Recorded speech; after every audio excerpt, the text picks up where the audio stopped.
Hello, I'm Trenton Pataki, and I will be narrating this lecture today for you. On this lecture today, we'll be discussing immigration and crime. Now, with the abundance of immigrants migrating to the United States, more and more citizens are becoming worried that they'll be victimized by these immigrants that are coming over.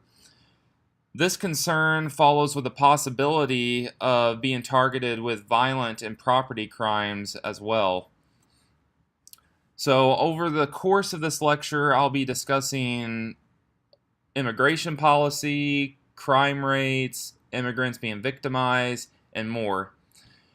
I think you will actually be surprised to find out that the immigrants are the ones being victimized more than the citizens proclaim that they're being the ones that are being victimized. So I hope that you find this short lecture informational, and if you have any questions regarding this topic, I'd love to help out the best way that I can.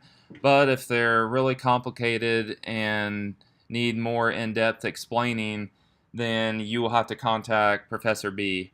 So thank you and enjoy. Immigration numbers and patterns in the U.S.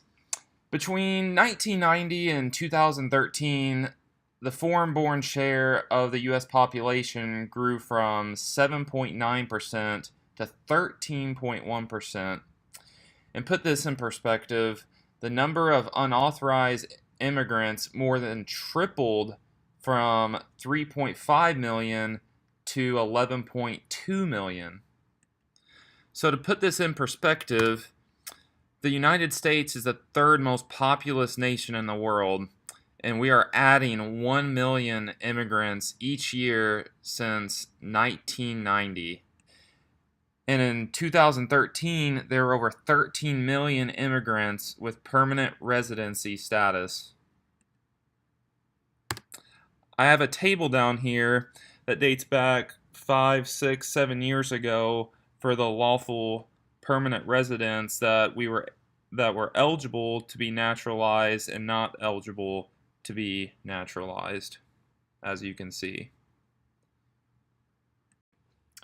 Connecting immigration and crime rates in the U.S.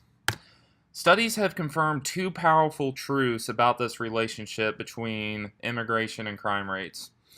Number one, they are less likely to commit serious crimes such as violent and property crimes. Number two, they are less likely to end up in prison. So citizens and lawmakers are concerned about the increase in numbers of immigrants coming to the United States, but high rates of immigration are actually associated with lower rates of violent crime and property crime as well. So let that sink in for a minute. Immigrants behind bars. Arrest, sentencing, and incarceration rates have been ever-changing in the 21st century, but the United States still holds the highest incarceration rate in the world.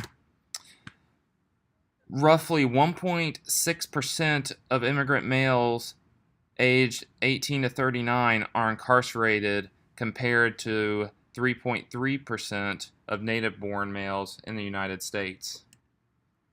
The disparity in incarceration rates has existed for decades as evidence backed by data from 1980 all the way into the 2000s. Throughout the years, incarceration rates for native-borns were 2 to 5 times higher than that of immigrants. In perspective, immigrants can't be the ones to blame just because incarceration rates are high. Criminal behavior of immigrants. They're less likely to engage in violent and nonviolent crimes, and they are not usually repeat offenders either. They also have the lowest delinquency rates of all young people.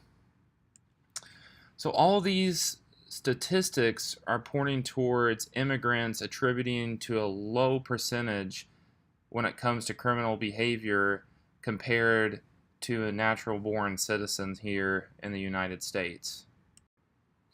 Immigration policy. I'm sure that you are aware of the current situation regarding immigrants and how our current president is handling the situation. No matter which side you stand on, immigrants are still a large focus of laws and legislations. These are primarily constructed based on the fear and stereotypes projected on immigrants. This is caused by social disorganization and social control that leads to the explanation for crime in socially diverse neighborhoods. These laws and legislations are ineffective due to the fact that immigrants do not fit into the definition of a criminal.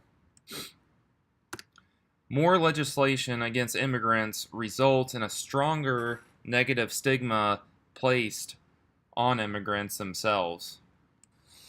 What we have here is lawmakers targeting immigrants when the numbers clearly speak for themselves.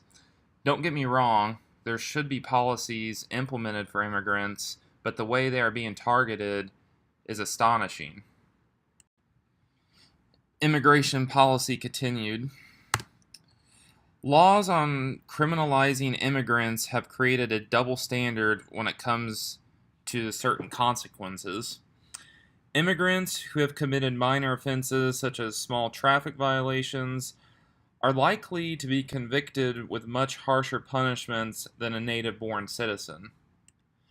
So U.S. policymakers are prejudiced about what they imagine immigrants to be. This double standard causes serious issues for immigrants who experience even the slightest brush with the criminal justice system. The immigrants can be convicted of a misdemeanor and can find themselves subject to detention for an undetermined amount of time, after which then they'll be expelled from the country and barred from returning. Unfair punishment. A whole new set of class of felonies have been created solely for the immigrants that apply to them and them only. Since immigrants have their own classes of punishments, on the other side, native-borns don't have to worry about these punishments at all. So if convicted of a felony, immigrants face the possibility of being deported from the United States. Even minor offenses have led to an immigrant's deportation. This minor offense can include a broken taillight on a car. This will lead to the deportation if the driver long ago pled guilty to a misdemeanor that has since been defined as a deportable offense. So this goes with this next point. If an immigrant pled guilty years ago to a misdemeanor offense that is only now considered by the law to be deplorable, law enforcement can pursue them and send the immigrant back to their own country. Unfair punishment continued. In 1996, Congress passed two bills that distinctively separated justice of a non-U.S. citizen and a U.S. citizen. Law enforcement have went out of their way to raid immigrant work sites, ultimately putting equal treatment and fairness to the side. The government's immigration enforcement mechanisms continue to expand and just reach deeper and deeper into the immigrant community and making it really unfair for the immigrants that are involved. Effects. These are the effects of the unfair punishment and policies that are implemented towards immigrants. Both lawfully and unauthorized immigrants are paying the price of fear and stereotypes that they have been given. Government officials and law enforcement have masked the deportations of immigrants as the war against legality, yet they cannot justify the deportation of those who are living in the United States as legal citizens. Their crime-fighting tool, as a quote, of targeting immigrants is not actually targeting criminals. The United States is in the midst of a great expulsion of immigrants, both lawfully present and unauthorized, who tend to be nonviolent and non-threatening and who have often had deep roots in this country.